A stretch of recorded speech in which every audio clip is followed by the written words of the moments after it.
Hey, hey, hey.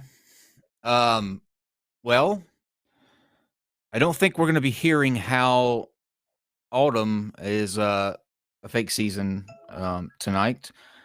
Prior to this show, I received an email that he is unable to get out of working, and it's not something that he could help. So we are autumn conspiracy person less. So tonight, you're just going to have me and Steven. Isn't that exciting? Yeah, well, we could talk about summer being a conspiracy, but I dated a girl named Summer one time, so it's real. Oh, yeah, that makes sense. True. I was looking Yeah. forward to it as well, guys. It's just one of those things that there's not really much we can do about it. So we got together a couple of like we did kind of like 2 weeks ago. We've got together a couple of really, really, really dumb topics that are happening in the world today that we'll kind of touch on. And Steve and I decided that if any of you guys have anything that you want to come in and either talk to Steve or I about, or debate us on, or just you have a really pertinent issue that you have to get out there, this will be your opportunity. So just tag me in the live chat, and we'll see if we can't get you on and have just kind of a um, I don't know. What do you call this, Steve? Free for all, open house. Shooting the Bring it. shit. Sure. Bring your Um, A game. I always bring my A game, my K game. Sorry, I'm getting sick. I think it's You this weather sound a little that's rough. Yeah, yeah. I feel seasonal. rough. Um, I'll go through real quick what we've got coming up for the week. Then we'll jump into some really stupid news. Tomorrow, Astro Kirsten will be back with us. She's going to be talking about meteors. She's really excited. I'm really excited. It's good to have her back. Drew Booth is on Thursday. Drew Booth is if you took Cy 10 Kate, Matt Slick, and your college roommate that ate too much mushrooms, you would get the equivalent of Drew Booth. He'll be with us on Thursday at 8. Destiny will be back on Friday at 8 to have a conversation with Jeff Grupp, who is a former strong atheist turned Christian pastor. They're going to be debating on religion, so that's going to be good. You don't want to miss that. And then on Saturday, quite the day on Saturday. We announced this last night, but there's a slight change due to something that I've got going on. The Drunken Peasants, we're going to be on the Drunken Peasants the next Saturday, which is the 15th, not this Saturday. So you can catch us on the 15th with the Drunken Peasants. Now on Saturday, Team Skeptic and Ryan Casey at 8 o'clock, and then Fight the Flat Earth and Flat Earth Jesus. Flat Earth Jesus at 9:30. And if you haven't checked out Flat Earth Jesus, check out Flat Earth Jesus. You will be so happy that you did. Okay, Steve, what's new? What's going on? Anything with you? Well, I just got done with a really actually decent discussion with Neil the atheist, Neil the 604 atheist.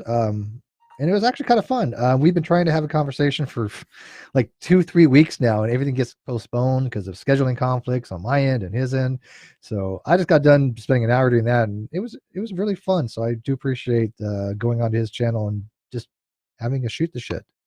So kind of let's Yep. hope we can kind of do that here. If people want to come on and talk to Kyle and I about anything, pick your And poison. and we'll be reading your super chats and things in real time, since there's no major discussion going on. But I see one thing here that says, why is Kyle so dressed down and casual? Put on a t-shirt like a respectable adult, for fuck's sake. I did that all summer. Now you're in the season that I absolutely love and am obsessed with, and I love sport jackets. It's a fetish of mine. I'm obsessed, and so yeah, I go full out in the Tell them in the what actually winter. happened. Tell them what happened before the show. Oh yeah, that was funny. Yeah, that was funny. That was funny. So I had like the greatest Christmas outfit on ever. I had this really bright green shirt on, and then this it's kind of like a brown sports jacket with red and green faint lines going through the like in a pattern form. And I sat down and I'm looking up at the screen, and you can see right through my chest. Like there was just a tie floating in the suit. And I was like, Dave, why is my shirt? Oh, got it. Yeah. Green Yeah, he screen. was all proud. He's like, thinking it all Christmassy up, and I'm like, yeah, it's probably not a good idea to green with green screen.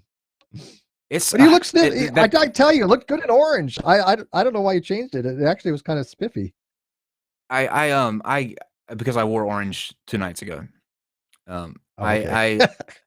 It sucks because I ordered from Amazon. I ordered this awesome ugly Christmas sweater. I mean, it's so ugly that it's beautiful, but it's got bright green all over it. And now, I mean, now there's not shit I can do with it. I guess I could take my Well, you know green what? screen down. Don't you have yeah, well, don't you have a blue screen on like mine has a blue screen too. For that very Yeah, reason. I think mine's gray on the other side, but I could do that. I could switch it around. Hey guys, how do you feel about Potholer 54? That is from Aaron Cutler. I have actually reached out to Potholer 54. I haven't heard anything back from him. If you want to leave him a comment or a message, our email is live@nonsexshow.com, and he can email me, and we'll gladly have him on. We're looking to do a kind of like a follow up to the climate change thing that we did with what's his face. So yeah. Okay, let's get to a couple of Paulo's a busy guy, but do you know that I actually had a conversation with Paulo to 54? People may not know that about climate change, and it was when Paulo 54 was supposed to have a debate with Steven Crowder, and Crowder for some reason backed out, and my friend DPR Jones was moderating it, but it was on Paulo 54's channel, and so I was able to get on, and me and him had a discussion for quite some time, and it was fascinating. The guy is just absolutely brilliant. I don't know much about him. I just know that people put his name like every other comment in the video that we did. Real quick, Ross Thatcher in the live chat. I see you. That is Flat Earth Jesus. And Ross, if you're going to be around in about 30 minutes, we'll bring you on tonight and just kind of just get to know you. You don't have to talk about anything that we're going to talk about until Saturday, but just so people can kind of be introduced to Flat Earth Jesus. He's a trip. So if you're around in 30 minutes, we'll let me know. We'll bring you on. Okay, Dave, let's throw up slide number 1. What do I got as that? Oh yeah. I got to bring up my corresponding okay, Black Tinder. Yes. Okay. So, a guy in Tinder, he met a woman. Intellectual Iconoclasm says, Kyle, my wife says you pulled a Tina Belcher. What is Tina? What is Tina Belcher? Do you know, Steve? She's from a cartoon, Bob's Burger shit or something. I don't know the reference. Okay. Let me know what the reference is. Iconoclast. Okay, so on this article, a man has a Tinder match wear black on his first date and then goes to Granny's funeral. So, as cringy as this sounds, it's absolutely true. This gentleman by the name of they don't give his name, but he said this woman matched with a guy on Tinder. They were getting along so well that they decided to meet up. The man told her that he wanted to surprise her with their first date, and all he let her know was that she should wear a black dress. She figured it was some romantic reason, maybe to coordinate with what he was wearing, blah, blah, blah. So he wound up, in the end, taking her to his grandmother's funeral. Well, it's a date to remember. Okay, so I mean, yeah, but Granny died so they could be together and have forever love. The funniest thing about this the reason I wanted to bring this up is because his messages back and forth to her, and to her and her friend were hilarious. She said that she actually wound up staying. They were all concerned about who she was. They were all like, who is this person that you're bringing to this funeral? He said that he held my hand the entire time. He was crying, and he made me take him home after the service. Okay. First of all, if it's one thing if somebody says, I have plans. My grandmother died, and I'm going to the funeral. And you know what, I don't know, I don't know you, but I want to go with somebody. And if somebody wants to ask that, maybe I don't see that much of an issue. But to say it's a date and then go to grandma's funeral, Really? that's a little disconcerting. That's creepy. Yeah, I mean, You I don't, personally want to do it, but I mean, if you're talking about going to a funeral and you're talking to somebody on Tinder or whatever, and you're saying, well, I don't have it, I don't have anybody to go with, and I'm very emotional. And if somebody is like one of those, fixer people, and like, oh, he's so emotional, and I need to be like there for him, and one of those kind of girls, some people might dig it. So I yeah, want I to mean, know. I I got, want to know if he paid her. That's what I want to know. If he paid her to be on this date, because a lot of those people she didn't are know. escorts. A No, lot of she them Tinder are didn't know. escorts. Even Tinder, She, Steve. Yes. yeah, she didn't know. I've never been She on just Tinder, wore obviously. black. Okay, Dave, let's roll to the next one. I just thought that was a Well, weird you know what? I story. tell you what, Um, they probably well, never mind. I was going to say what? something, but I'm going to read. Yeah. Well, I was going to say Okay. they during a funeral you have drinks and stuff like that, so they probably at least had a few drinks or something, like a date. That's just But such a yeah, weird yeah, first date. it's bizarre. Okay, now speaking of weird, a woman killed on a train may have put her head out the window. Okay. A woman killed on a train may have been leaning out of a window when she suffered a blow to her head. She died after sustaining serious head injuries on a Bristol Temple Meads bound service between Bath and Keynsham on Saturday. Police said the woman's death is not being treated as suspicious. She had apparent bruising and an impact wound on the head. Their investigation is at large, but currently our theory is that she stuck her head out the window and was struck by some unknown object. Okay, so the moral of this story is when you're on a train, right, and it's going down the the tracks at a considerable speed, keep everything inside, or you get hit with things and you die. Simple. Didn't the woman ever been to an amusement park? The first thing they tell you is please keep hands and feet inside the vehicle at all times. It's not just the It's amusement 101. park You'll that they learn it. tell you that. They tell you that when you board the train too. Keep hands and feet Yeah. inside the train at all times. Yeah, Right. it's kind of common sense. Have you ever been on the subway in New York, Steve? Okay. So here's where I get confused. I've been to New York You would several remember. times, and I remember being You on would a sub, remember. but I think the sub was on the BART system that I'm thinking of in San Francisco, because I was a wee little kid. So I don't remember being on the sub in New York, but it's possible that I was a very young child at the time. But I know I have Oh, in you San would Francisco the remember. BART system. They have rats as big as big as dogs. Is it And one of it's those a different smells you world. just don't ever forget? Well, it's I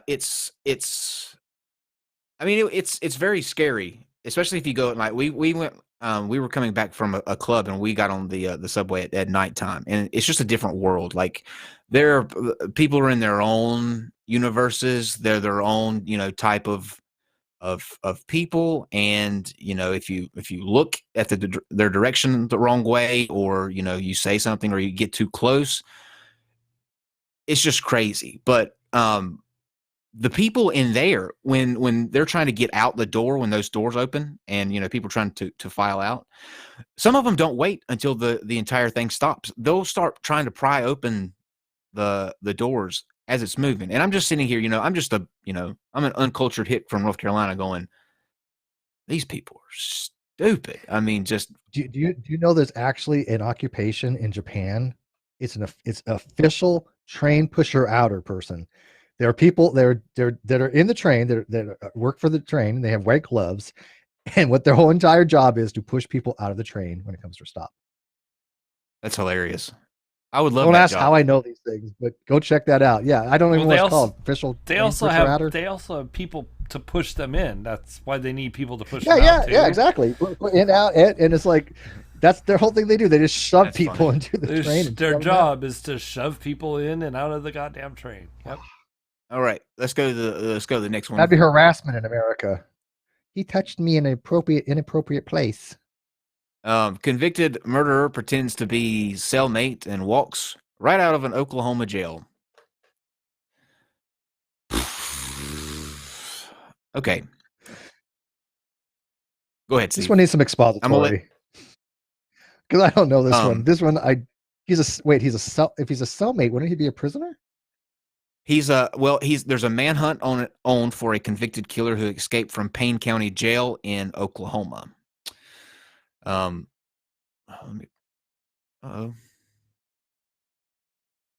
is my? Hold on one second, guys. A convicted Article murderer just pretends to be a disappeared. cellmate. Cellmate infers that you're a prisoner. So how would a prisoner just walk out of a Oklahoma jail? Well, Maybe he was okay, due so for parole. Well, it says that he's serving a life sentence for murder. And then on Sunday, 3 days after he posed as his lookalike cellmate and was bailed out of a county jail, escaped fugitive Patrick Walker, 34, was described as a violent individual by state prison officials who are asking the public to call 911 if he's spotted. So apparently he's still at large. A spokesman for the ODC said that they are still in the search for Walker.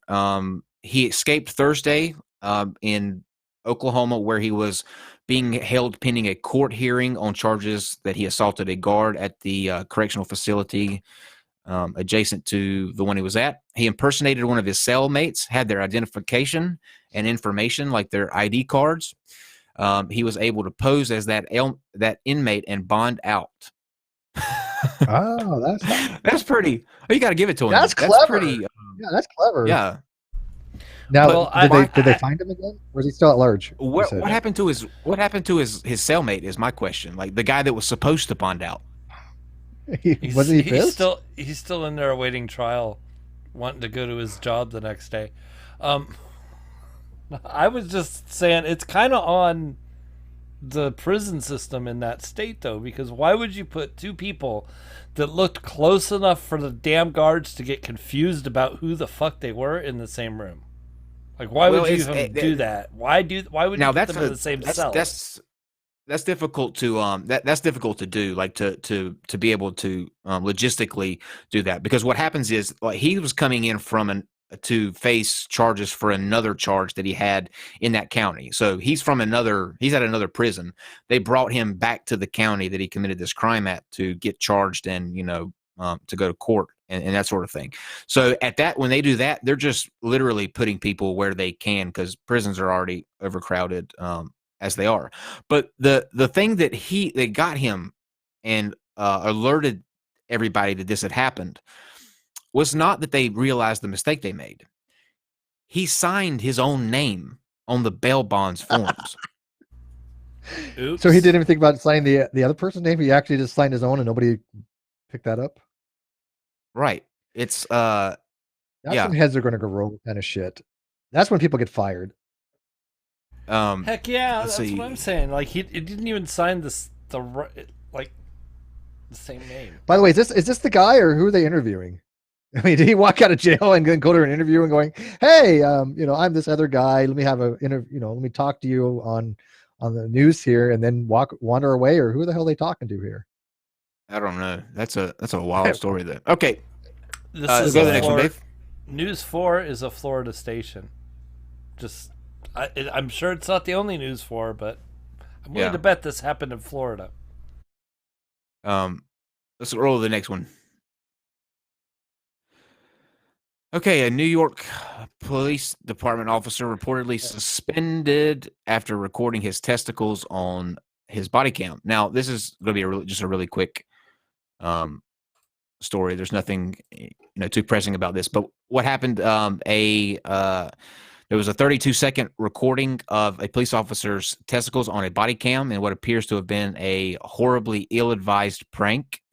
According to the Daily News, law enforcement sources and internal police documents said Detective Specialist Raymond Williams was suspended Thursday after the video was inadvertently discovered by a female staffer at the city's legal bureau during a review of recordings. He went to the men's room in Brooklyn before he took his fellow officer's body cam and put it to an anatomical use. So basically, it was a prank. He took his friend's body cam and snapped a picture of his balls. They shouldn't have suspended him for that, I don't think. What do you think? I think that's an inappropriate use of police equipment. is. I mean, that's not the a temporary suspension is in order, I would say. Yeah, I wouldn't remove him from force, but because you've invested so much time in him, but a suspension probably would be in order, or at least a letter of what do they call it? Letter of reprimand. Yeah, letter of reprimand. It's a picture of the guy's balls. I mean, yeah, come on. And a female staffer saw it. That's I mean, there's a problem there. I think he let it get to a point where it was out of hand. Like if he had just snapped a picture and the person whose camera he stole saw it, yeah, that'd be an internal prank. But he actually left it in a position where it could be discovered by people who weren't part of that prank. That's gone from a prank to being and he was on duty at the time, was he not? It sounded like if he was wearing a body cam, he was obviously on duty, right? Let me play devil's advocate. I just so that I can say that I'm giving the other side an ear. I'm not saying that I adhere to this or whatever, but in the field of law enforcement, especially in the prison side of things, you're going to see a lot of male parts. It's just part of it. We had female guards where we were at. It's just a part of the thing. But there's one job there at the prison that's just, I think, miserable, and it's the guy that checks you when you come back from visits. Because that's the number one time that people get contraband in. People bring it in through visits, and somehow or another, people get it back to the population. So what they do is they have a guy that's a stripper, and you go not like an actual stripper, a good stripper. He's he makes you strip, and then you have to do this really kind of humiliating thing where you have to turn around and lift up your sack and cough, just to make sure so he can make sure that you're not shove anything up your ass to bring it back, all that sort of thing, all that good stuff. And me, I like to make people happy. I like to do things that to make sure that people are really, they know that they're cared about and that their job is important. So I was like, how in the world can I help this guy out? He's got the worst job here at the prison. So you know what I decided, Steve? What's that? To take over his job function for a while? No, I just started writing messages under there for him to find. Well, lift up your sack. It'd be a nice little picture of a smiley face saying, "Have a nice day." Yeah, the little things. Little things. Well, here's the thing. And by the way, Average Joe is in the live chat. He was an ex-nuke like myself, and he said the guy at MEPS. Yeah, when you're in the military, similar things happen. You have to have the same kind of inspections. So I do know what you're talking about. The two things is, one, I think that, again, him being on duty, you have a sense of somebody had mentioned professional conduct, and I agree. The second thing is, the question really needs to be answered is, was his testicles being detained? Indeed.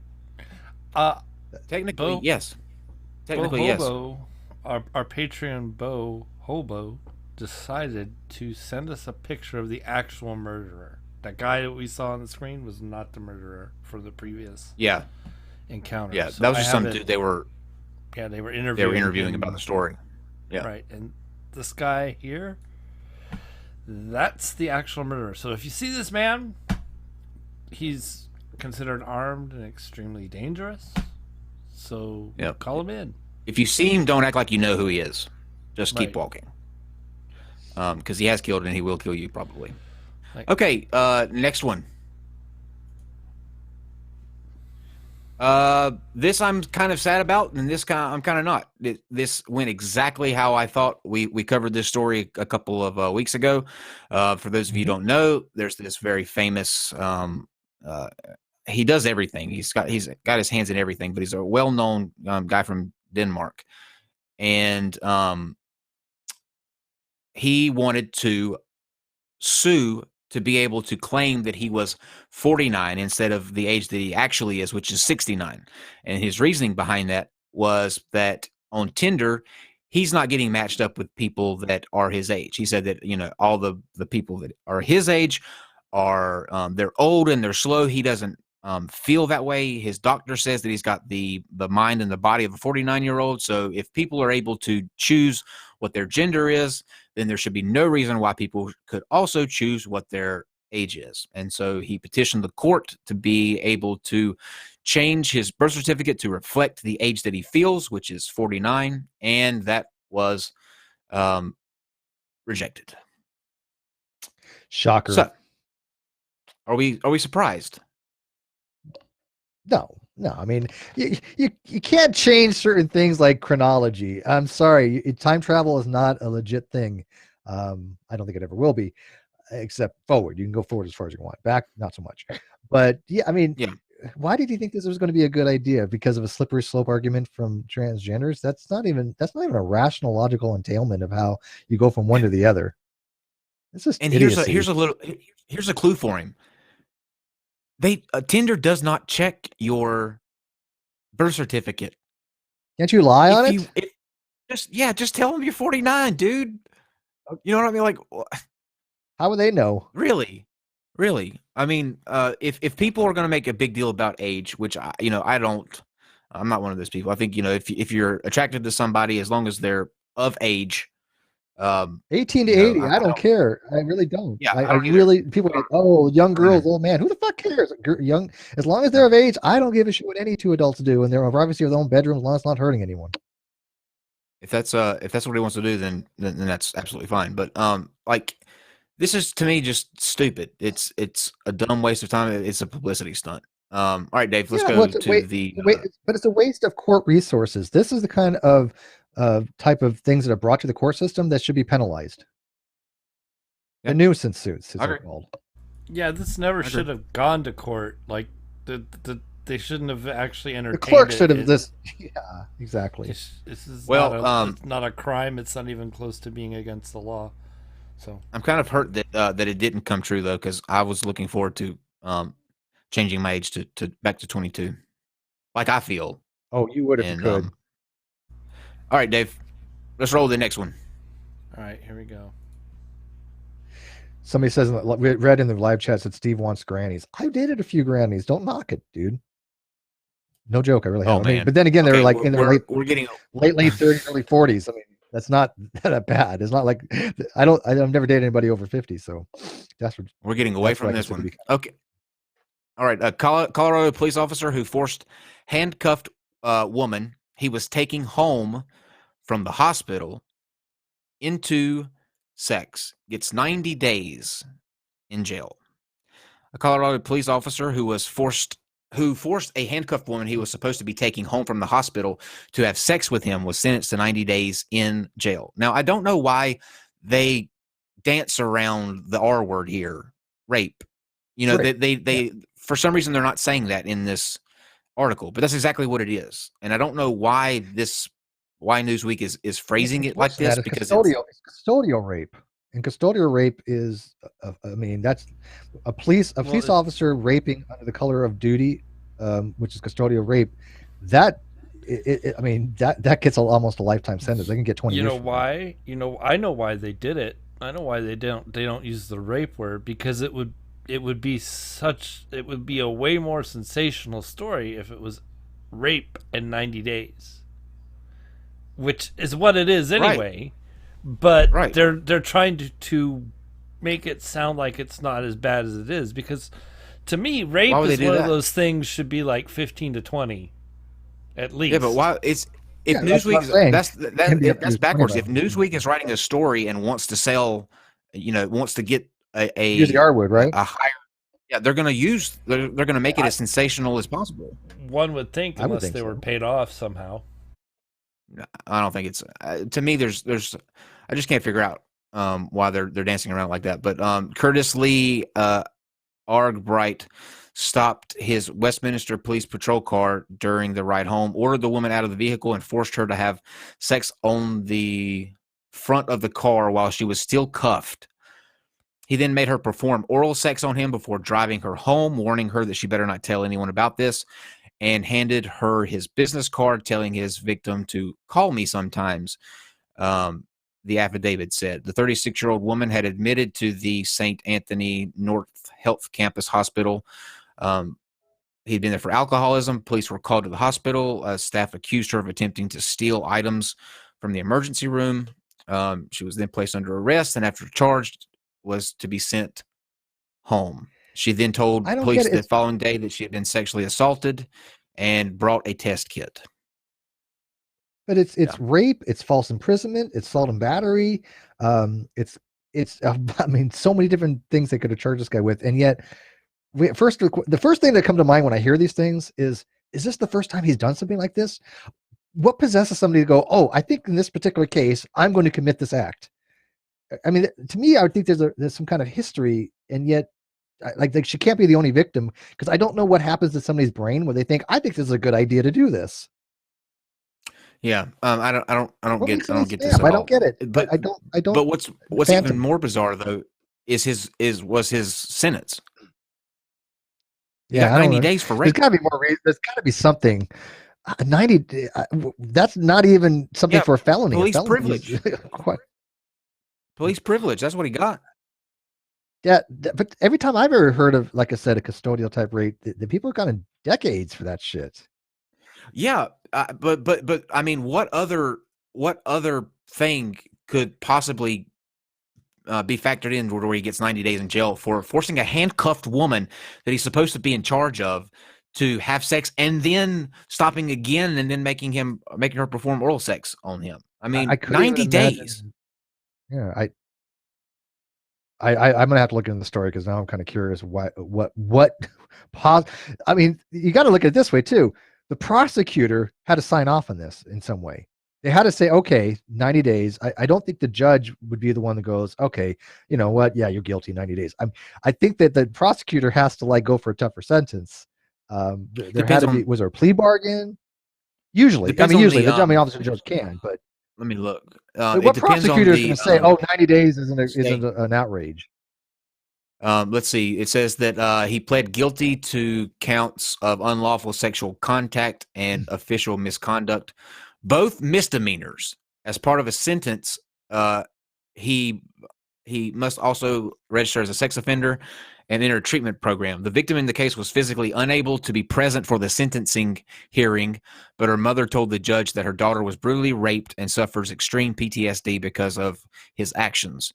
The district attorney told the court that as a Westminster police officer, he was entrusted with protecting those most vulnerable in the community, and he abused that trust.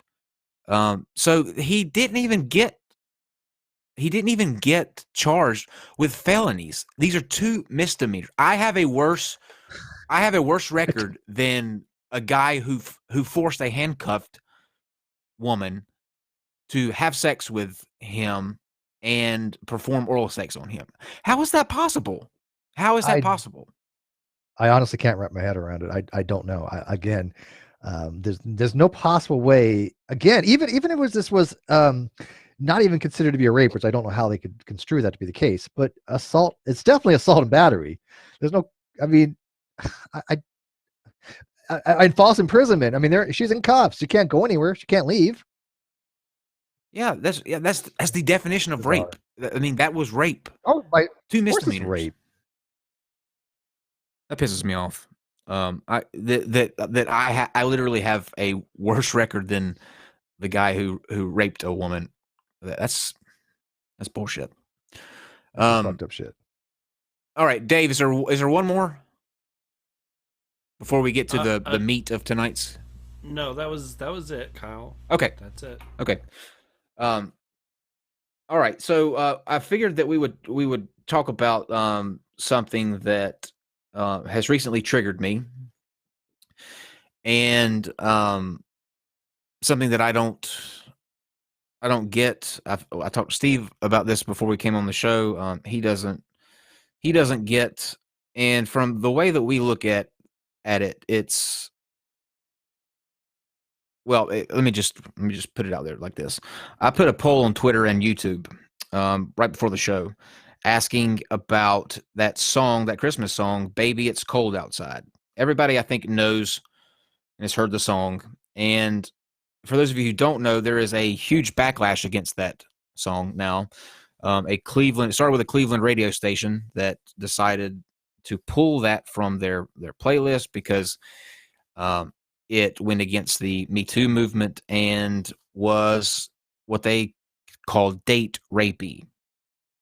Okay. Now, Steve, before we dive into things, what is your initial thoughts on? Well, actually, let me give you the poll answers first. I asked, do you think that the song "Baby It's Cold Outside" is offensive and shouldn't be played during the holidays? 81% said no.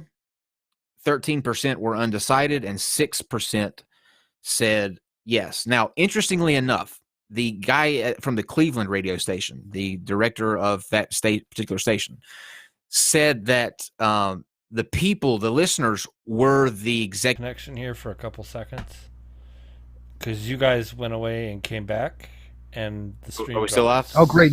Now we're targeted individuals.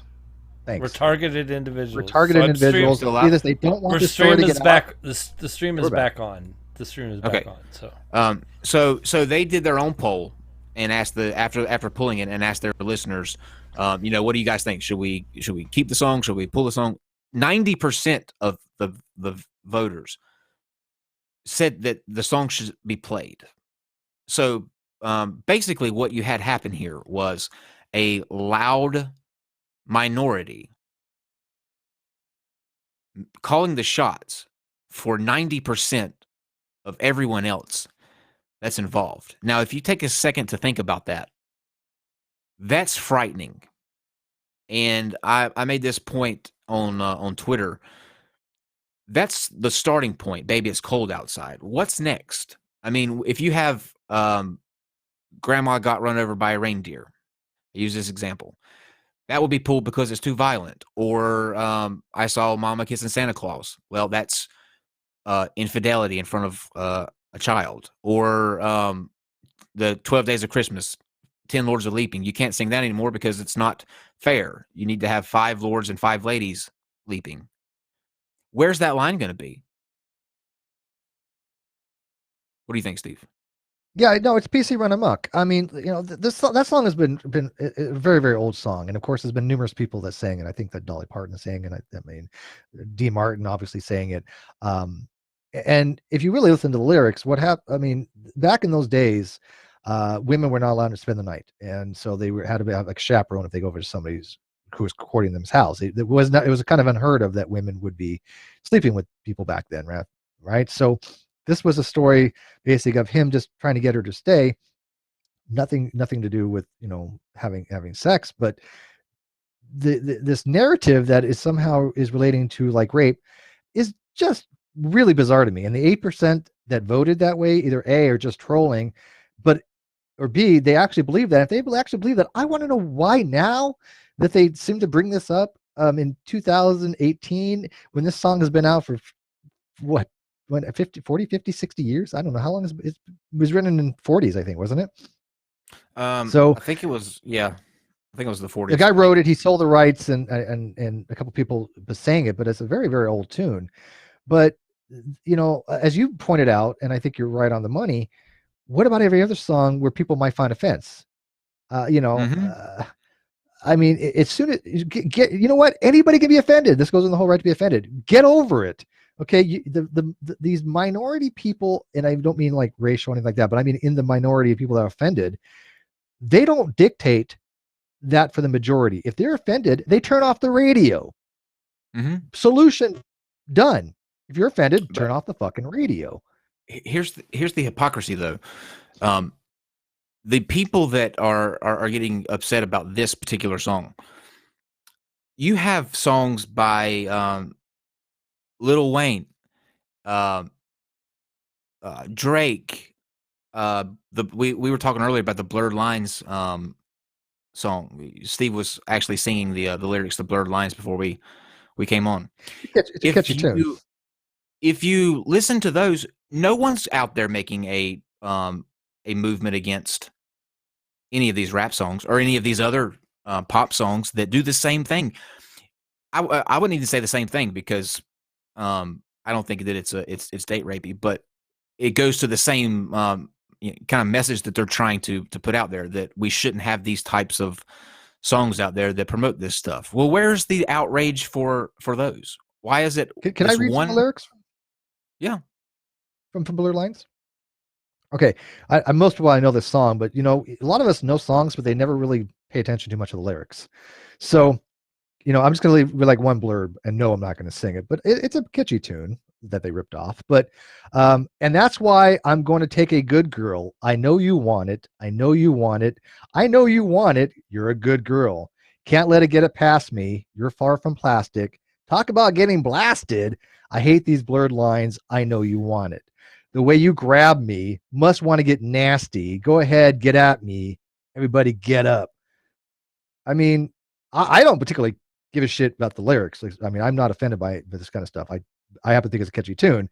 But how is it that the outrage is something along the lines of Dean Martin, who's considered to be wholesome for the longest period of time, right? And they're not outraged with this kind of stuff. I don't know why they're picking and choosing something that's been around for 50 years that is not rapey, but something like this has a lot of, rapist overtones. I'm just saying, where do they get that decision making from? You need to be at least be consistent. That's all I'm saying. I was getting people excited in the live chat. Sorry, Jeffrey. No one's saying that there isn't outrage on Blurred Lines. The outrage that's on Blurred Line though is mostly because of the Marvin Gaye, them ripping off Marvin Gaye. I haven't seen any types of radio stations. And maybe you can show me if there was one. Maybe you can show me, Jeffrey, where a radio station has come out and said that this goes against the Me Too movement and we're going to pull this song. Maybe I don't. Then dude, no, but 90% of rap would be banned. Right, I agree. And I like some of it. I listen to some, believe it or not. It's pretty base. I mean, there's some pretty derogatory shit in it. But you know what? It's my choice whether I want to listen to it or not. Well, Jeffrey said that you literally asked why there was no outrage on a song when there is outrage. Jeffrey, yes, but the outrage is not on the same thing. The outrage for Blurred Lines is because they hijacked that from Marvin Gaye. And Zero, to answer your question, why should we give a shit if a single radio station isn't playing a song anymore? You should definitely give a shit because because that's how it starts, with one. It starts with one radio station doing this, and then all of a sudden it's sort of like what happened with Alex Jones. Apple deplatformed Alex Jones. So then all the other social media platforms then have to go, well, do we want to be the platform that seems like we're okay with what Alex Jones says, or do we want to take a stand too and, show that we're right there with them, that we're not behind the times or whatever. And that's exactly what will happen in this case. You have one radio station that gets the kind of coverage by not having this song played, and then all of a sudden you have several radio stations not playing this song. And then you have 10% of a city calling the shots for everyone else. So that's exactly how it starts. Yep. Zero says, no radio station I listen to would ever play that song. Yes, they. Baby, it's cold outside. I mean, if you listen to a metal station, it's not going to play that song. Right. Oh yeah, obviously. But by the way, I got to tell you, if I didn't know better, this is something I would think something that 4chan came up with, just to troll. Let's get people outraged about this. This seems like something 4chan would do because it's that fucking just inane. Hey, Insect Facet has a good idea. He says that one of you, or perhaps me, I don't know how well I do ASMR, but we should do an ASMR reading of the Bloodhound Gang's "The Bad Touch," which is. I like that song. I used to do that in karaoke, believe it or not. The Mammal song, if you don't know. Yeah, of course. I know that song. That's one of the very few songs I'll actually do karaoke. And if you really have to ask that stupid of a question, then you got your own issues with the whole Sandy Hook thing. Okay. So yeah, this is the real war on Christmas. It's not being perpetrated by atheists against Christians, because this is not even the entire length of it. You have the Rudolph situation with Rudolph the Red-Nosed Reindeer being a show that is promoting bullying, and Rudolph's dad is a misogynistic reindeer that works for a bigoted Santa. And then Charlie Brown with the whole racism thing. So here's your war on Christmas. It's arrived. Yeah, well, I got to tell you, one time I kind of listened to Bill O'Reilly, and then I actually listened to Bill O'Reilly, and then I was like, holy shit, this guy's dumb. But this whole war on Christmas thing that he's been promoting for a very long time, I always thought was just an asinine approach to things. This narrative, I was in retail for a long time, as you people know, and the things back then were like, do you say Merry Christmas? Do you say Happy Holidays? And I got to tell you, every one of my customers, and I have some very loyal customers, nobody gave a fuck whether you said Merry Christmas, Happy Holidays. It was a non-issue, and I've never had a customer ever complain to me. And I was a customer service manager for a long time, store manager, operations manager, assistant DM. I've never had a customer that I can possibly recall ever coming to me and saying, hey, one of your employees said Happy Holidays rather than Merry Christmas, or said Merry Christmas rather than Happy Holidays. Nobody really cares. Yep. This is a fabricated thing. I mean, I you would agree. think that if it was a big issue, I would have more customers over a period of 20 years in retail bitching to me about it. agree. Never happened. I can't Yeah. recall a single instance. Zero, you seem to be missing the point that we put just a second ago. It's not. It's one radio station not playing a song is not a war on Christmas. That obviously was me being dramatic and playing into the whole rights war on Christmas thing. That was not me seriously saying that there's a war on Christmas. But to say that just because one radio station isn't doing something is not a big deal is just absolutely incorrect. I mean, you couldn't be more I think wrong it has on to do with that. the reasons why they don't want to play it, right? Yes, every radio station obviously has the autonomy to play what they want, clearly. But if they're catering to peer pressure because something is an outrageous thing, then I think it is a domino type effect. I think it Absolutely. is kind of scary that they cave into it. Now, do they have a right to? Sure, they can play whatever the hell they want. But me as a station manager, I would tell those people to piss off, because Yeah. that's I'm not going to be dictated by 8% of the population that are offended compared to the 92% that actually likes the song. Because who's the market? The 92%. Yep. And with the Charlie Brown thing about Franklin sitting by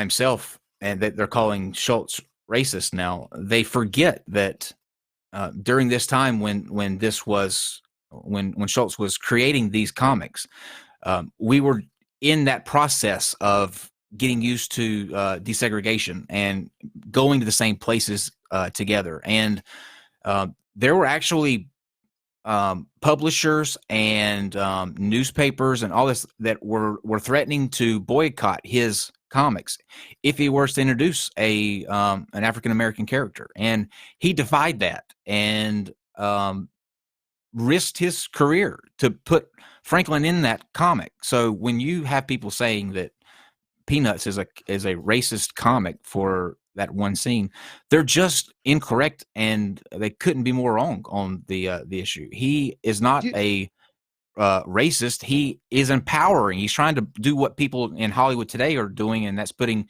like gay people, transgender people in roles where it's in the mainstream, and that's exactly what he was doing. Just on a scale that he could back in the 40s, 50s, and 60s.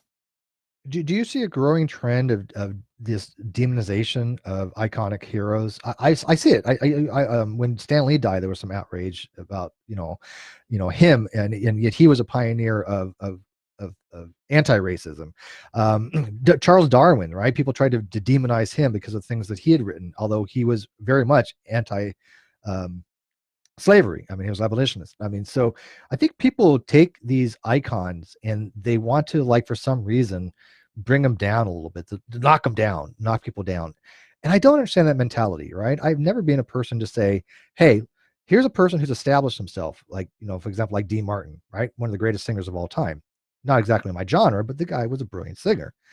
why degrade him? And years after the fact, saying, "Oh, look at Dean Martin. He's promoting rape." I don't understand the need for people to do that. I find it to be very dysfunctional of them, to be honest with you. If that's all they have in life is to try to bring down other people. Fuck them. They're not worth people's time. I agree, and the ultimate reason why I bring this up and why I'm so I get so passionate about it is because people like myself on the left, we get frustrated when we lose elections to people who hold an ideology like certain Republicans, like evangelical politicians, and Trump. Like Trump should have never won president. My opinion, just my opinion, just completely my opinion. But do you know why he did?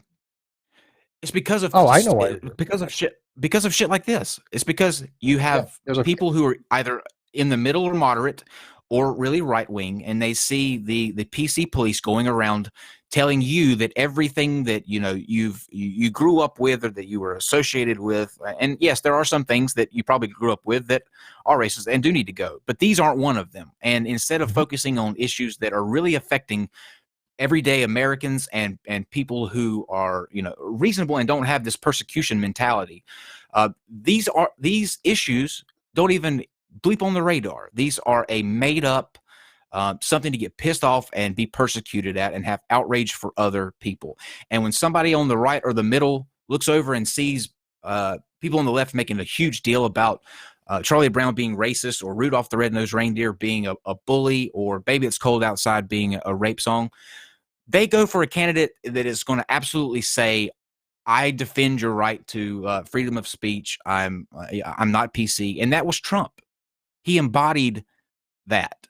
So it's actually the fault of newspapers like BuzzFeed and the Huffington Post that create shit like this, that we have Trump as a president now. It's it's backlash from liberal media is what it is.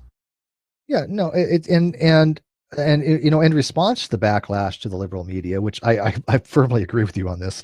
Have you noticed that even the far left has been moving more towards center? I mean, to me, it's like the left has become mid, the mid has become right, the right has become far right, the far right is so fucking right, they're now back left again. I don't know who has what in positions any longer. But yeah, I definitely think that there's two major factors why Trump got elected. One, exactly like you said, I think people were sick of the shit. I think that people see the fact that people are making a big deal out of nothing.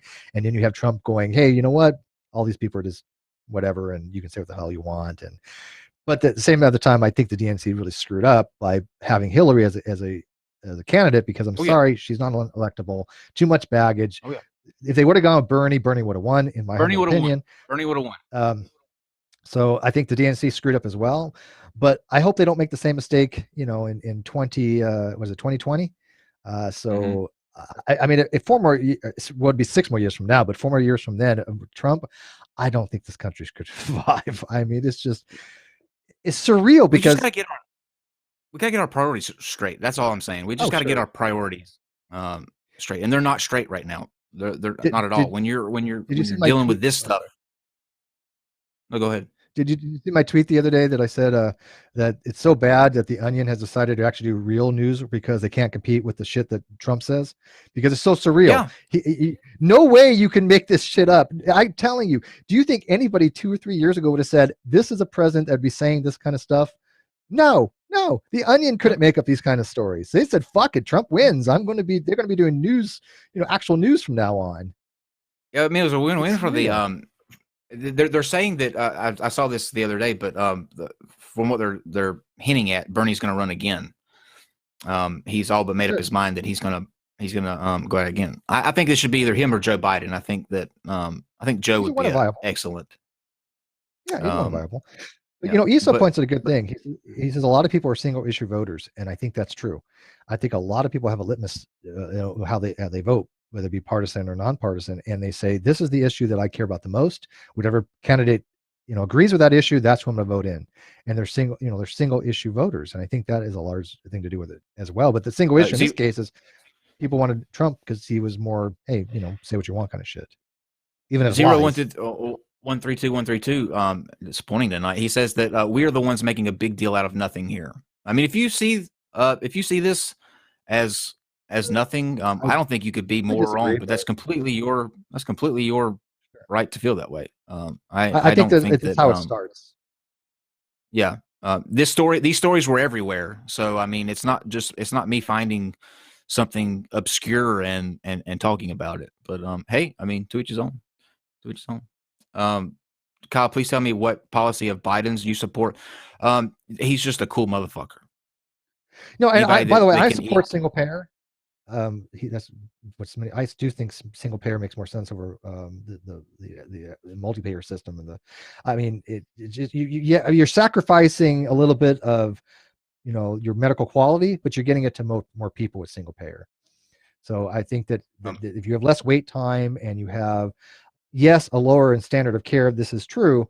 But if more people are covered under the health insurance and they at least get some health insurance, I think that's better than having this non-single payer status where the people that can afford it are going to have higher priority, and it's not going to be coverage for the most amount of people. So I am for a single payer personally. I don't know if you guys are, but Yeah, 0 1 2. It's not, dude. It's not about the song. You keep bringing up. I don't know why you keep bringing up the song. It's not about the one radio station in the song. You got to look at the bigger picture here. I don't know what else to tell you about that. But I see the hashtag Kyle for president. I humbly accept. Lloydie says, "You are my skillet, Kyle." In what way am I your skillet? That's interesting. That's quite the. really There's a lot to unpack there. Yeah. Well, what kind of skillet? Well, if Cast he's iron? pansexual, no, he's pansexual. Oh, that makes sense then. Mm-hmm. Kyle, Smitty says, yep, not shocking there, Smitty. Gesundheit to you as well. But yeah, I accept your nomination, people. We will have my acceptance speech at the Church of NonSequitur that we are actually working on that, by the way.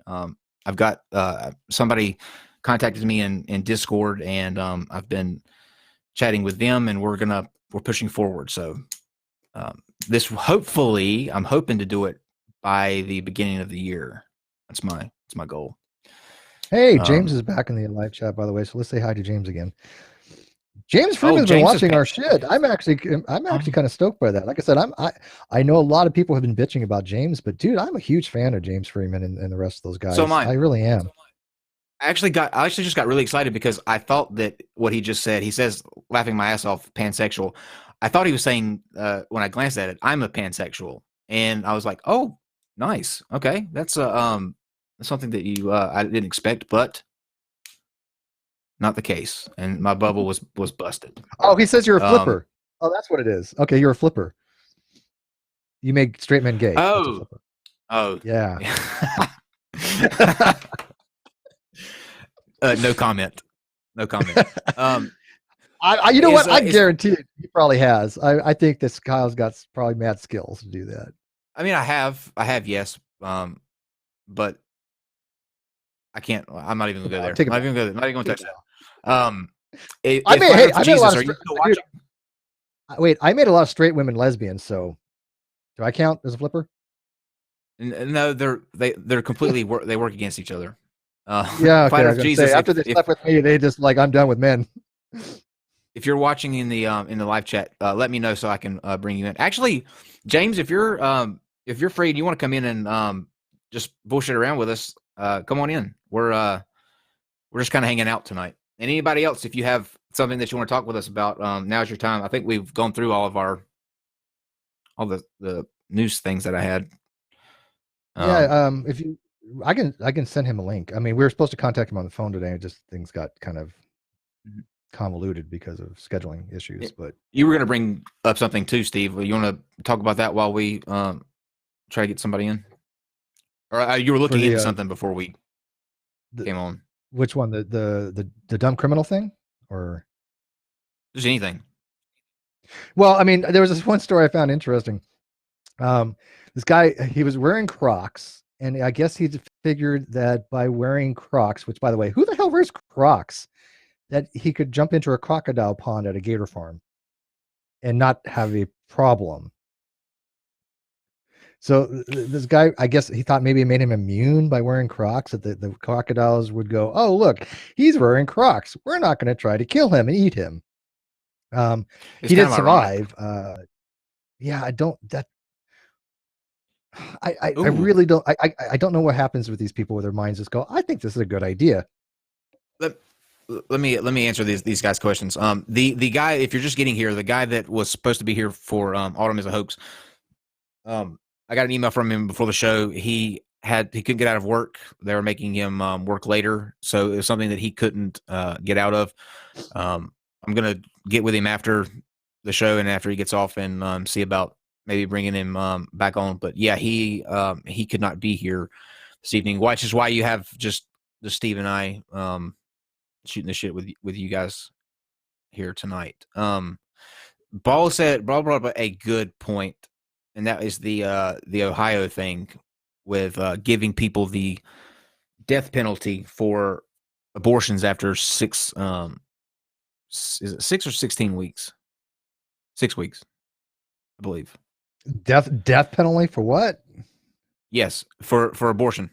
This is so what basically what it boils down to is basically what it boils down to is that they're bringing up this bill so that they can position themselves to get into a Supreme Court hearing, and this is going to be on with the basis for which they challenge Roe versus Wade. Roe v. Wade.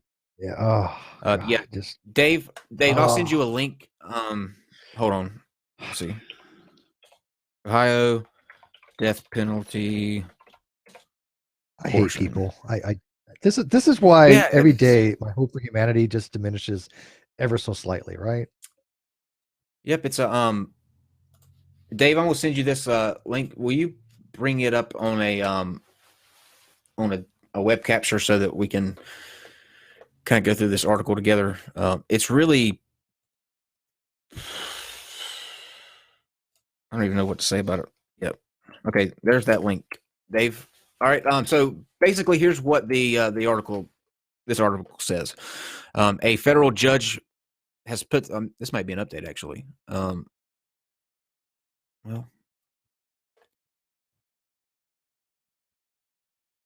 hold on. Here we go. Okay, now I got it. A proposed Ohio law would make abortions punishable by death. And Dave, I'm gonna have to send you this new link because that was the wrong one. Okay.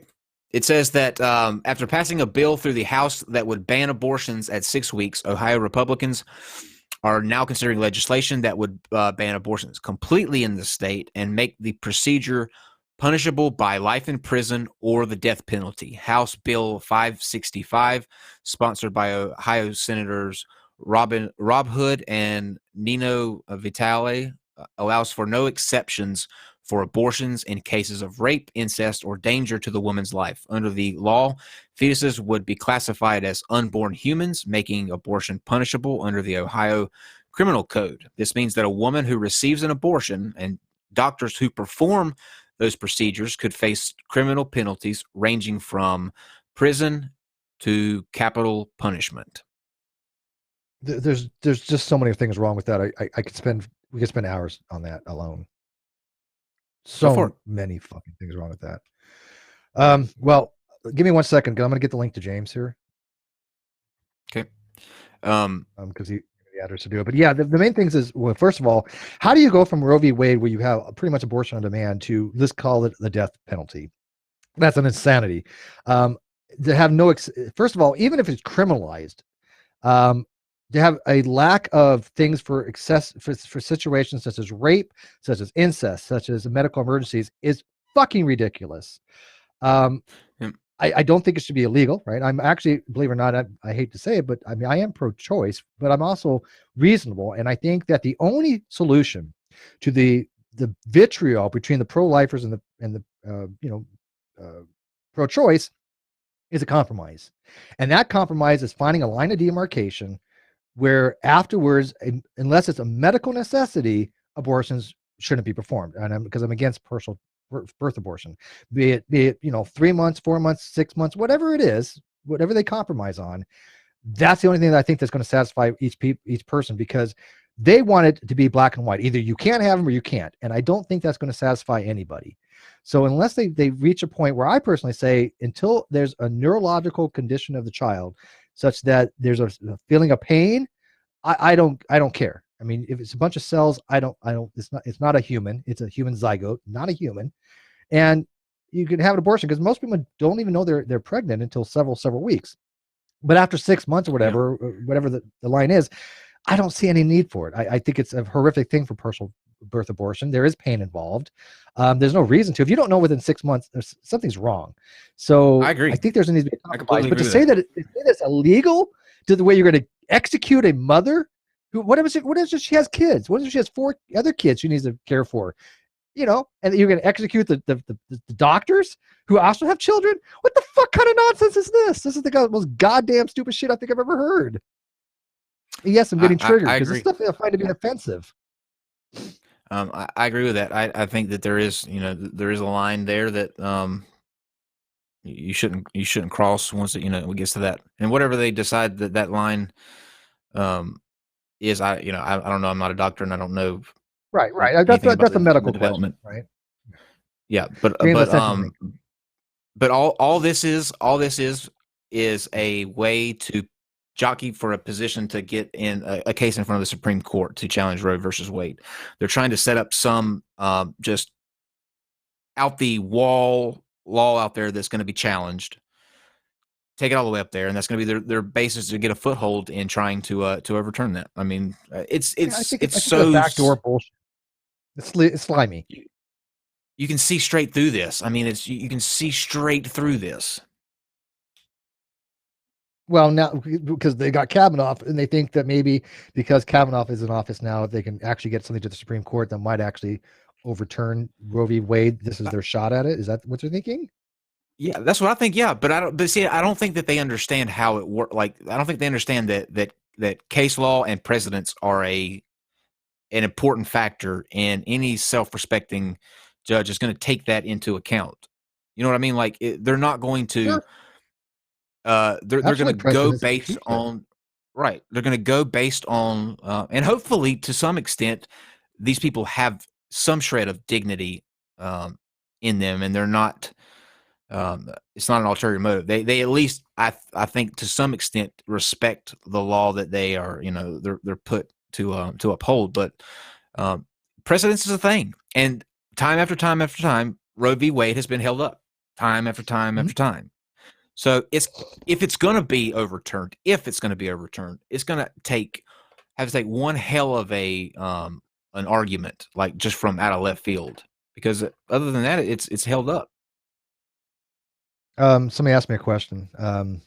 Carmody Brandy asked, Steve McCrae, what about, say, satanic display next to the tree and nativity in the Eleanor's Capitol? I bring it up because of the previous Christmas song combo. And what does Satan have to do with Christmas? Well, I mean, Satan doesn't really have to do anything with Christmas, but I actually understand the reasoning behind these satanic imagery, what's called the Bahamut statue from the Temple of Satan, right? I understand the reasoning behind it, what they're doing. And you gotta look at the meta picture here, right? Don't be myopic here. The meta picture is they're saying, look, if this religious iconography can be displayed in an open public government, government thing where taxpayers pay into this, and they're allowed to have some kind of iconography, why can't we, as religious people that are Satanists? Well, I'm not a Satanist, but that's what they're saying. So they're using is the same justificatory reasons by which you can display Christmas stuff in a nativity scene for their own religious purposes. And the solution is either A, get rid of it all, or allow both. I think that if you just say, you know what, only one is allowable, you are breaching that separation of church and state. And I think there is something to be said by it violating, one of the core principles of this country.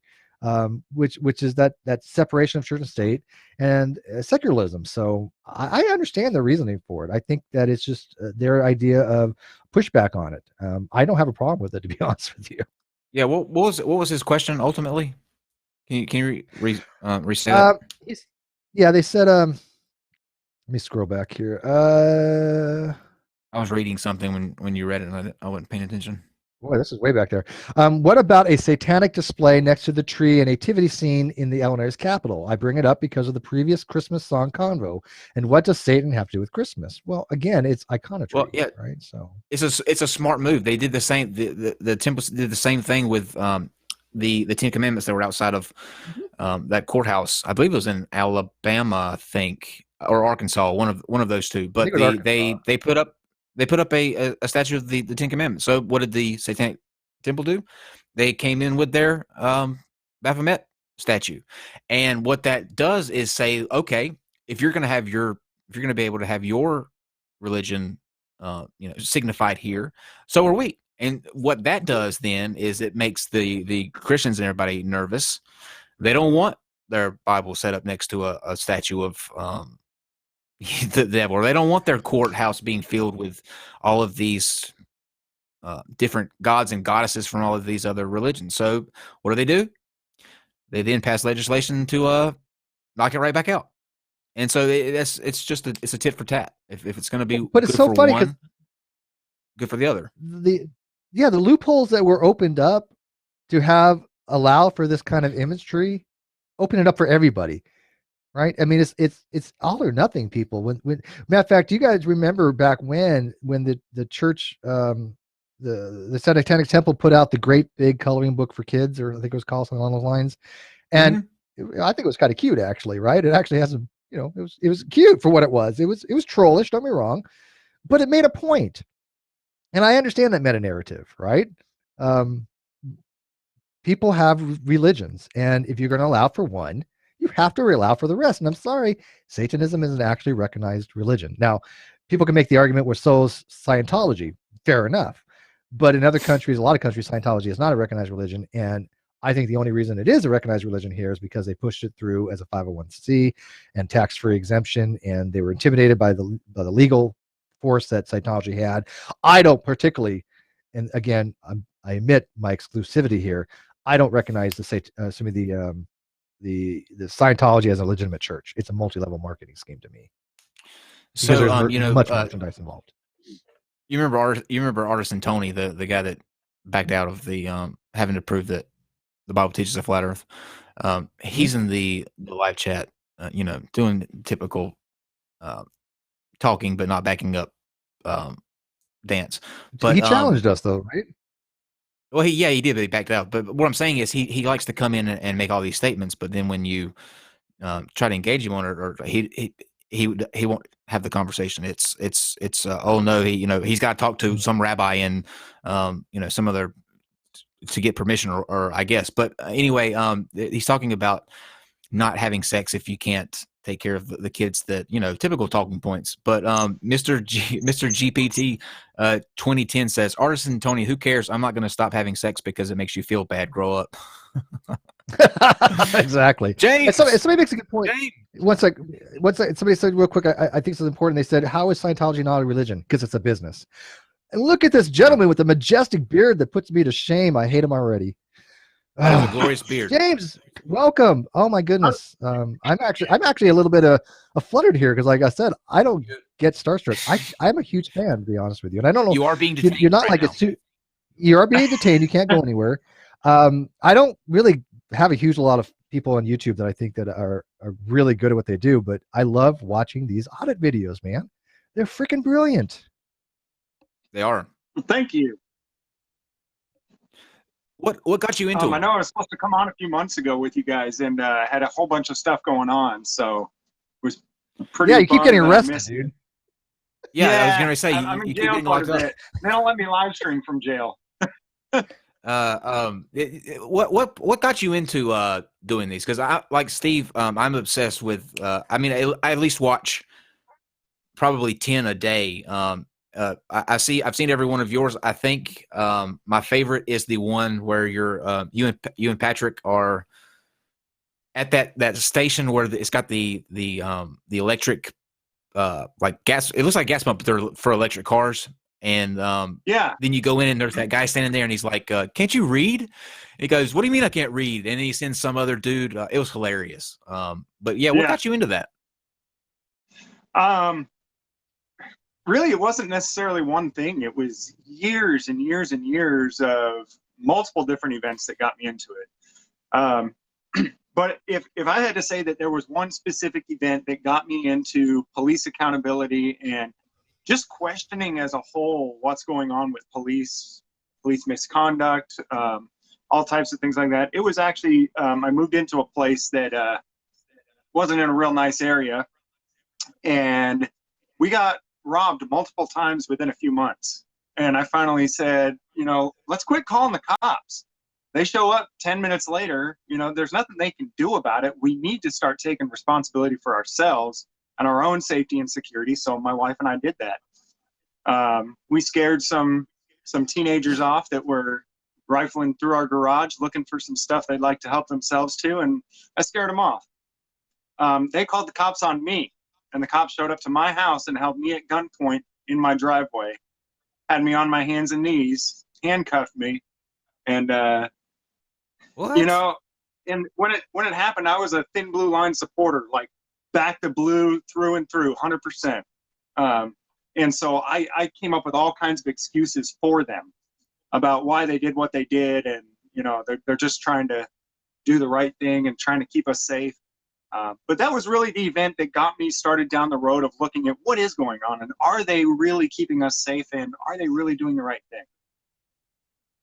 And over years and years and years, this was back in 2014, I think. So it's been a long evolution from there.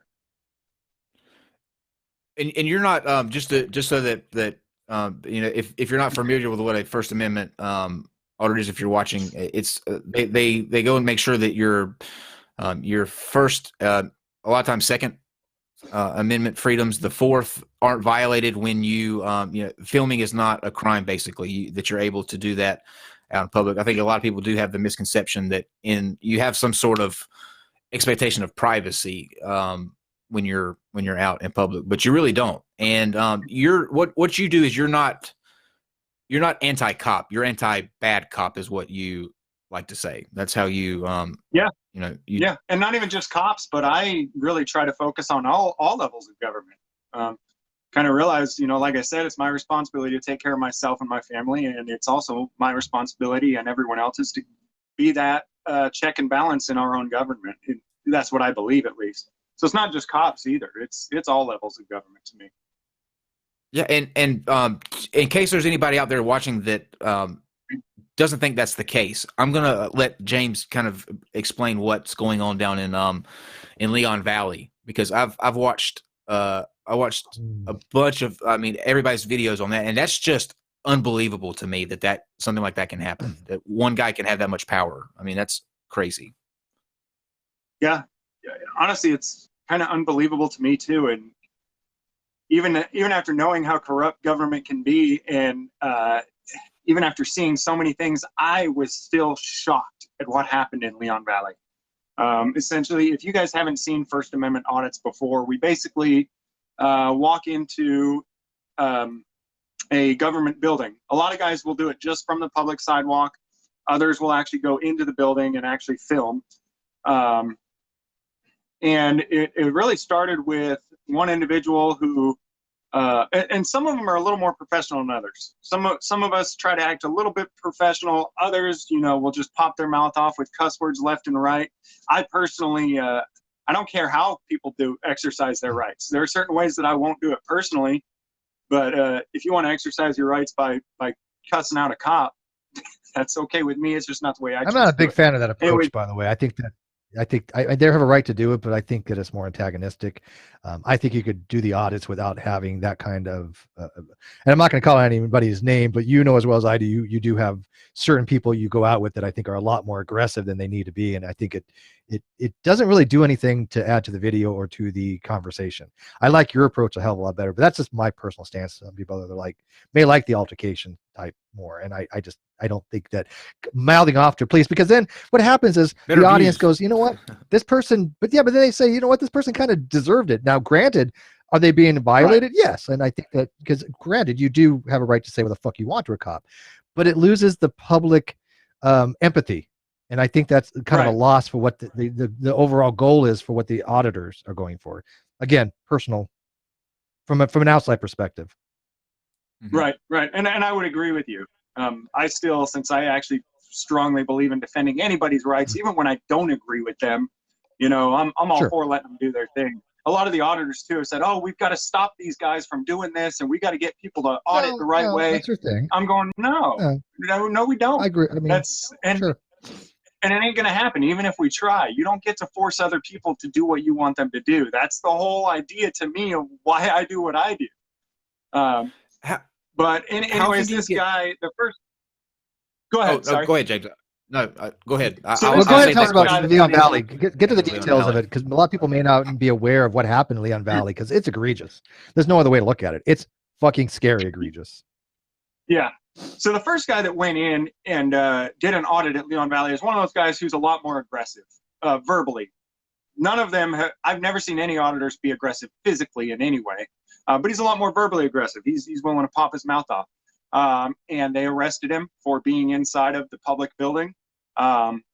What happens a lot of times is when these guys fail, basically by arresting someone for exercising their rights, we send more people in there to exercise their rights again. And we will keep doing it and doing it and doing it until you learn that we are going to exercise our rights. And whether you like it or not, at the very least, you will tolerate it. You will accept it. And so other individuals started going back in and auditing this police department. They continued to arrest people. Then there was one individual who went in and he does more Second Amendment audits.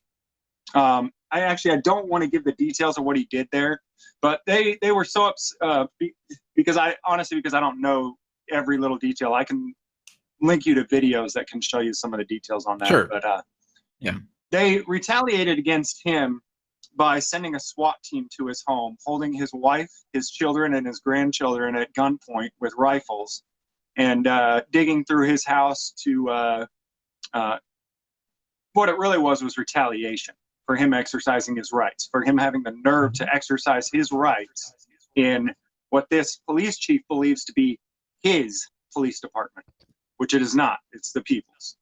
That was really, for me, what pushed me over the edge and said, that's enough. That is absolutely intolerable. I considered it an act of terrorism personally. All he did was exercise his rights, and these people went in armed to the teeth and held women and children at gunpoint. I see no other, I mean, I know that some people are like, right. Power.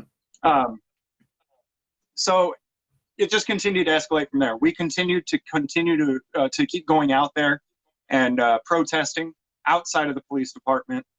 We ended up calling on people from all over the country that believe in freedom, that believe in exercising our rights and defending them, to come out. We ended up having a pretty good group of people come out and protest over the period of an entire week. This police chief, we held a fake press conference. He said, we're going to be holding a press conference in front of the police department in 20 minutes. So all of you guys who've got your cameras, come over, and we're going to hold this press conference. And I'm thinking, this is great. Finally, we're going to get a dialogue going, at least. Because at the very least, if we can get a dialogue going, we can see what our differences are and hash them out and get things worked out in a civil manner. We showed up to this press conference, and people were telling us, because a lot of us were live streaming, hey, it's a trap. They're going to arrest you all. Yeah, sure enough, we show up to this press conference, the police come flooding out of the building and arrest everybody. Now, we're not just talking about people with cameras. We're talking about every single protester, anybody with any device on them whatsoever. They were arresting witnesses. They were arresting witnesses. So that's like if you're standing on the sidewalk and you see a car accident happen and the police run up on you and arrest you. That doesn't make any sense at all. The most egregious thing to every single. The most egregious thing to me, James, was I think this took place before this even happened, this fake press conference. But you guys can see all of this unfold if you just search for it. But I believe you were with them too. The guys that had I think they had the thin blue line flag, but they went up to the glass doors. They tased that guy. They arrested all of you guys that were with him, and on top of that, confiscated your phones as evidence. Your didn't you get, who was it that got their gun taken as well? That was me. Somebody got yeah. you got okay. They confiscated. Yeah, go ahead. Sorry. That to me is just out, like, to be able to take your phone. All this evolves around the use of filming. They're confiscating your phones, obviously, because they're trying to troll you. You know, they're saying, well, you can't use this footage now because it's ours. I just think that's and then to call a fake press conference to round you guys up, and that's exactly what happens. I mean, it's black and white. You can see the him troll out with his deputies, and everybody starts arresting everybody. But and okay, I here's didn't the way have I'm a looking at firearm it. on me, which would be legal. But I didn't even actually have a firearm on me. When they arrested me, they took my keys out of my pocket to my car, went and found my car, and then searched my vehicle and confiscated the firearm out of my vehicle. Because I can't imagine always, my wife and I always have firearms in the vehicle. I can't imagine. Okay, look at. Are the police allowed to lie? Yes. Okay. Can they do what they did with the fake news conference? Unfortunately, I think that they have the legal right to do that, although it destroys any type of community relationship. I mean, if you can't trust the people in charge, then there's no basis. I mean, you're done at that point. Any kind of hopeful relationship is done, and people aren't going to trust them. So were they legally able to do that? Yeah. But what I think they draw the line, obviously, is what the fuck gives them the right to violate Fourth Amendment search and seizure? Because first of all, it's unlawful arrest because they had no what did they charge these bystanders on? What possible thing do they conceive of to try to get some kind of charge against them? And I'm sure that they were eventually dropped on those particular things, were they not? Okay, what were they? What was the actual charge that they charged him with? So they charged the guy who was holding the flag with obstruction of a doorway. Then they no bullshit. Really? Are you serious? There's such a thing. Yeah. And really what it means is that you are intentionally blocking a doorway or an entrance or an exit. You're intentionally blockading it, basically, and not allowing people to pass. And so the only two people who were arrested that day was Yep. In the state of Texas, almost everything is an arrestable offense. Actually, failure to use your turn signal in the state of Texas is an arrestable offense. That's a moving violation. In California, they give you a ticket. Yeah. Even then, it's optional. You can't be arrested in California for not using your signal. Goes big or go home. Go big or go home in Texas. Yeah, that's Texas. We do everything bigger. Texas, man. So what's happening with that day for? Sorry, I was arrested that day for. I think that they said it was like obstruction or something like that because I was recording and I was in the way or something. But why are they able to search your vehicle? How are they possibly? If you're not driving your vehicle, how can they go and search your fucking vehicle? I've never heard of such a thing. That's illegal as hell. And almost nobody has. I mean, and these cases are being heard there's so many angles to this case. They're being heard in so many different courts on both the state, local level, and the federal level. And you can hear, we've got 5.5 hours of this idiot chief testifying in federal court a few weeks ago. And it will just blow your mind. This is an ongoing saga that's never going to die, is it? But do you think there's going to be repercussions?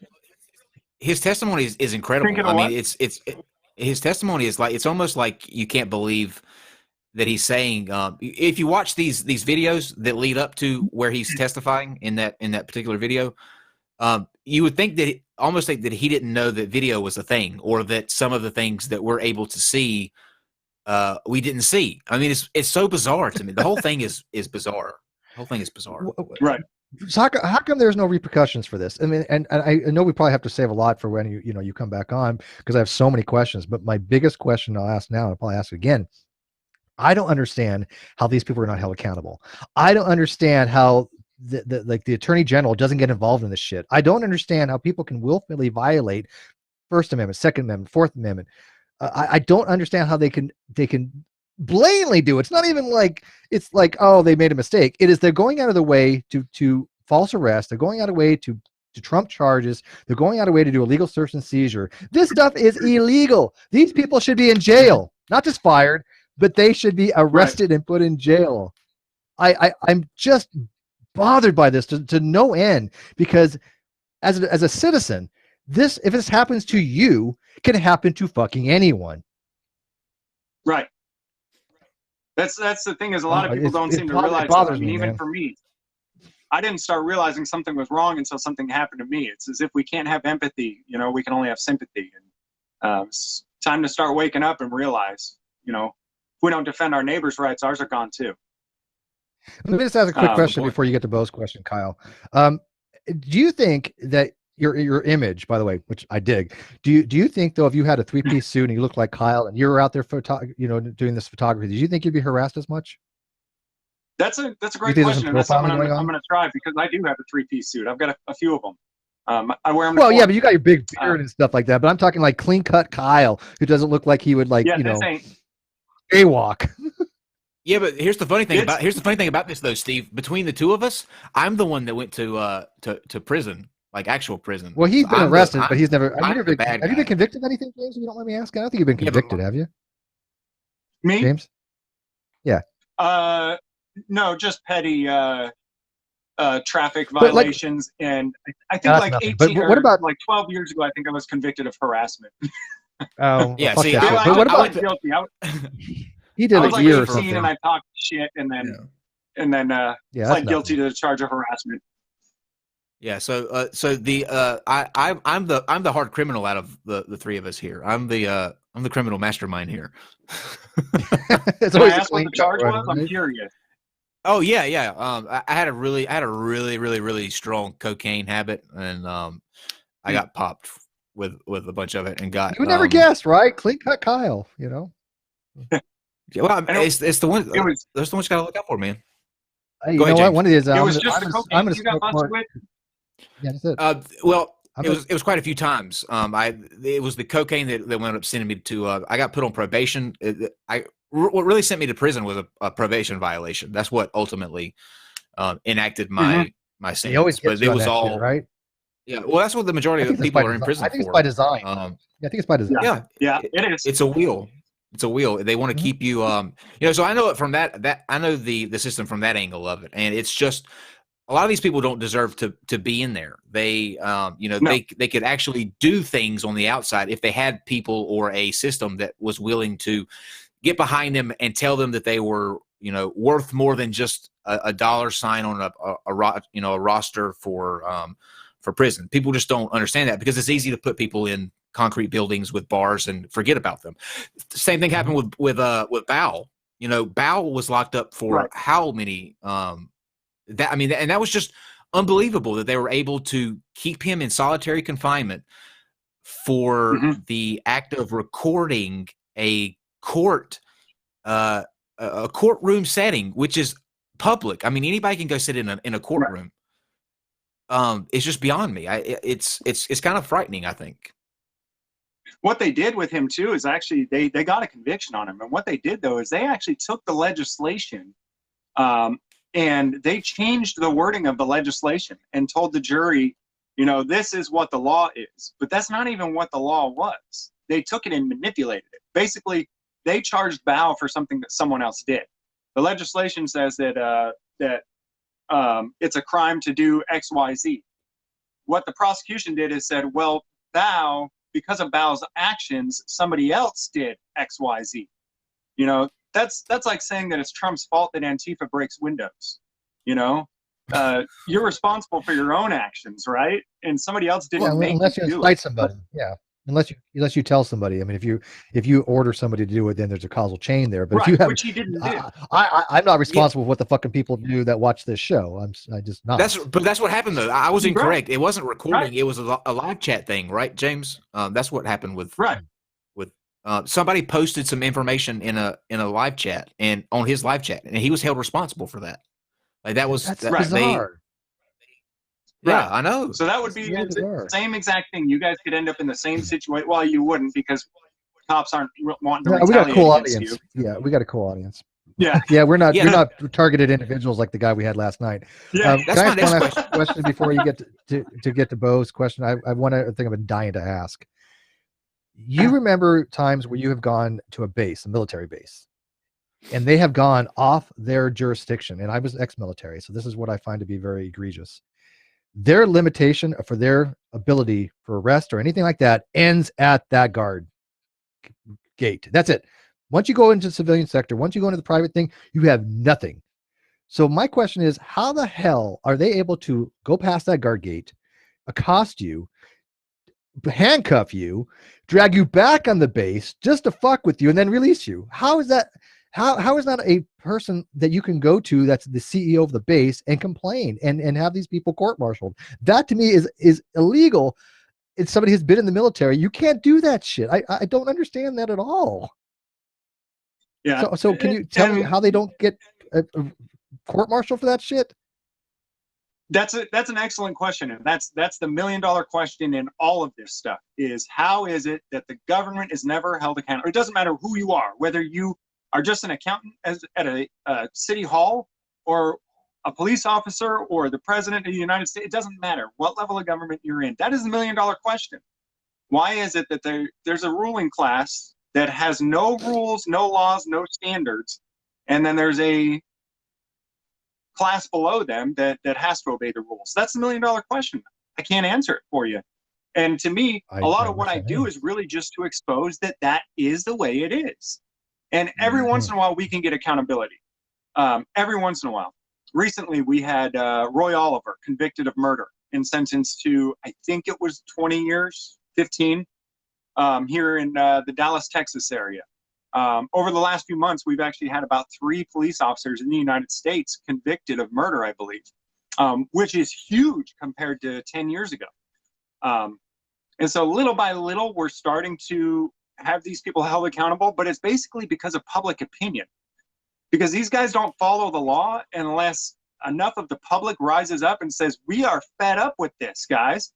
You have got to stop doing this. We are in charge, not you. We tell you what to do. You serve us. That's why we created a government, was to serve us, was to do certain things, and we delegated certain jobs to them. Not to oppress us, abuse us, and get away with it. So yeah, I really can't answer the question, but that's the whole idea to me is that my goal is to expose that that's the reality of our situation. Do you think that, or do you find in certain situations that you are more susceptible to either police trying to get you for every little thing that you do? Like any city that you're in or town that you're in, when they see you, they're looking for a reason to pull you over, your family. Like, do you get any type of retaliation from that often? I did early on in the beginning, but now when they see me, they run like they hell. recognize you. Yeah, they do. They scatter like cockroaches. I mean, I've made so many of them look so stupid on the internet, and then when they end up looking stupid and hundreds of people call and they've got to deal with that issue, they don't want it anymore. They do not want to have an interaction with me. I'm basically, the tables are turned.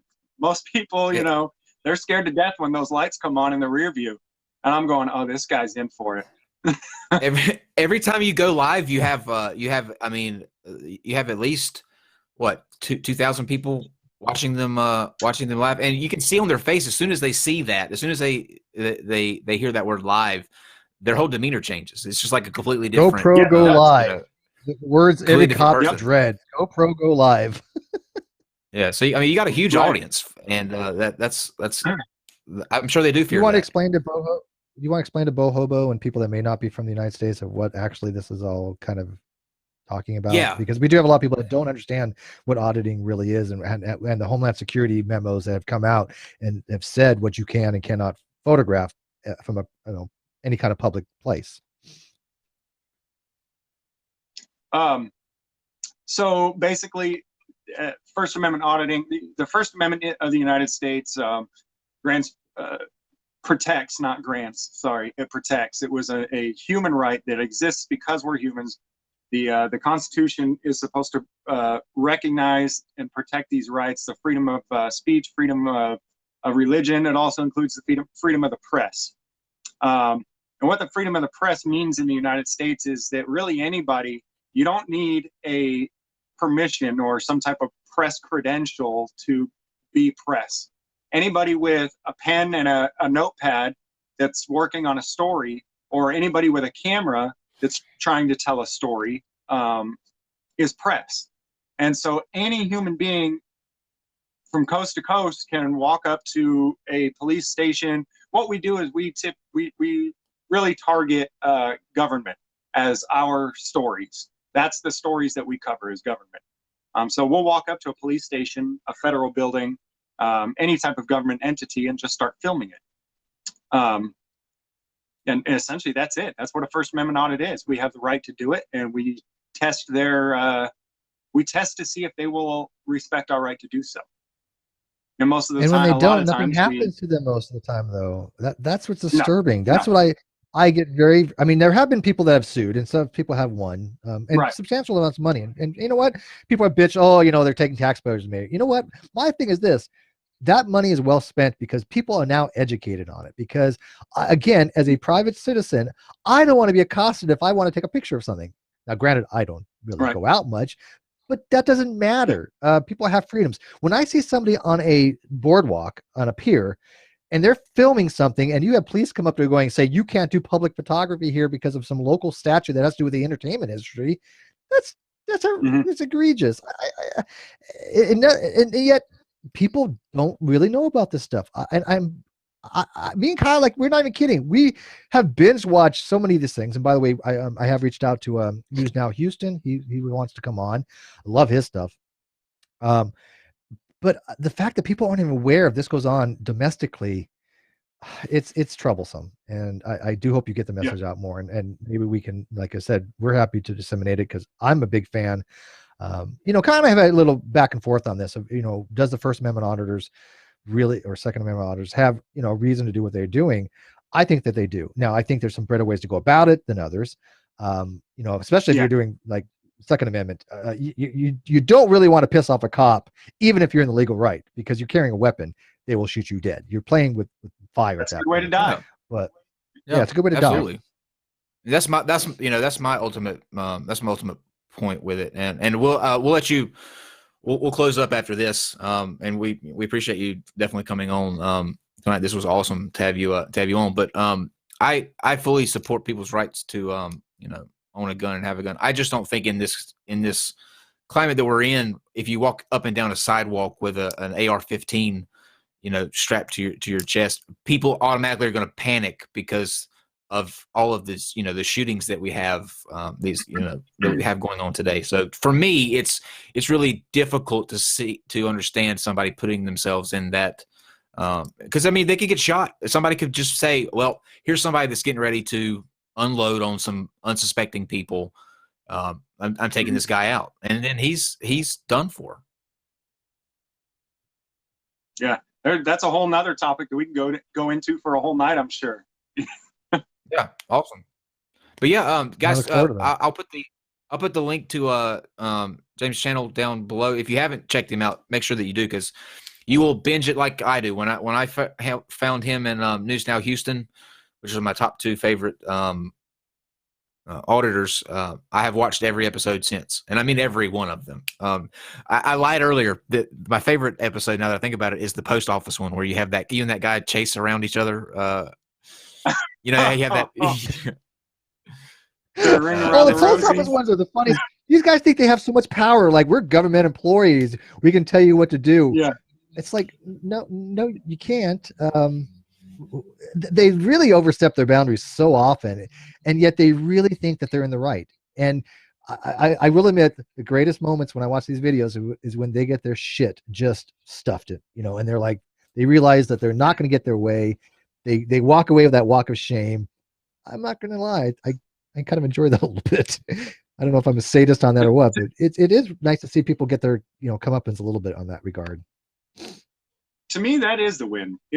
They are starting to get educated. Whether we can beat them with the legal system or not, or get them reprimanded or fired, I think that we really, really are starting to help our government employees realize who's actually in charge and what they can and can't do, what line they can and can't cross.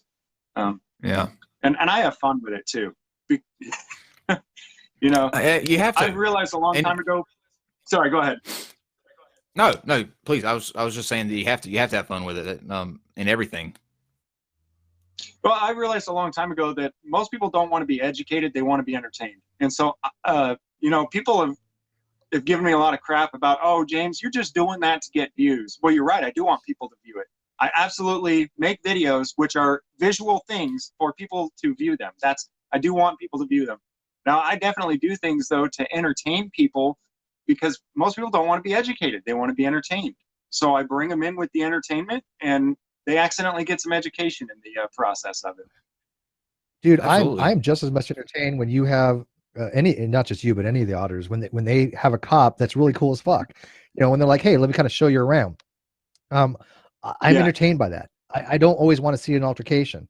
And I think that a lot of people that do these auditors, when they go into, like, for example, this bothers me, and this does need to stop, I think. And hopefully you feel the same way. The auditors that go out of the way to call police on themselves, that's bullshit. Yeah, I just heard that that happened recently, a few months ago. Yeah. Yeah. That defeats the yeah. Completely. Mm-hmm. Absolutely. Cool. All right. Well, we'll definitely This was we'll great, talk man. and get you. Yeah. It was fantastic. It was good to have you on. Do you want to plug yourself and your channels and all that good stuff? Tell people where they can go to follow you and find out what you're up to and all that good stuff.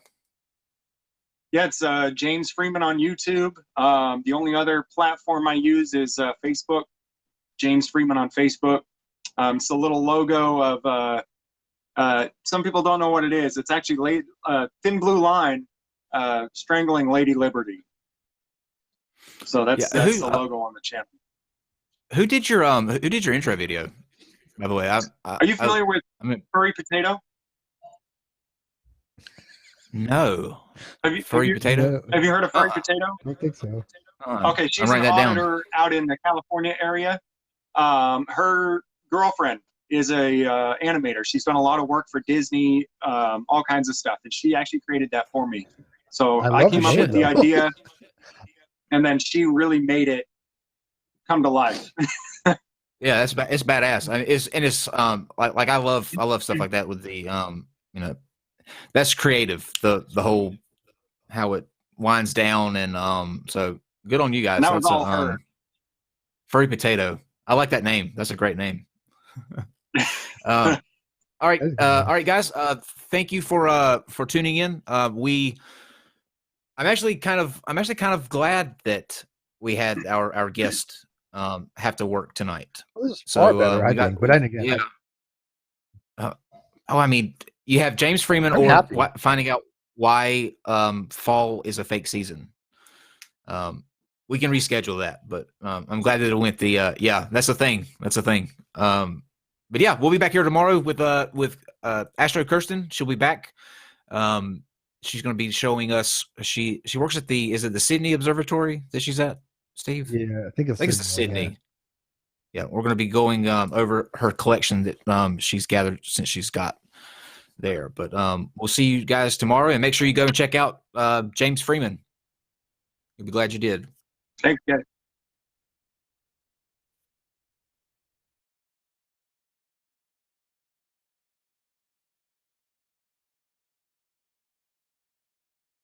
Non sequitur. Your facts are uncoordinated.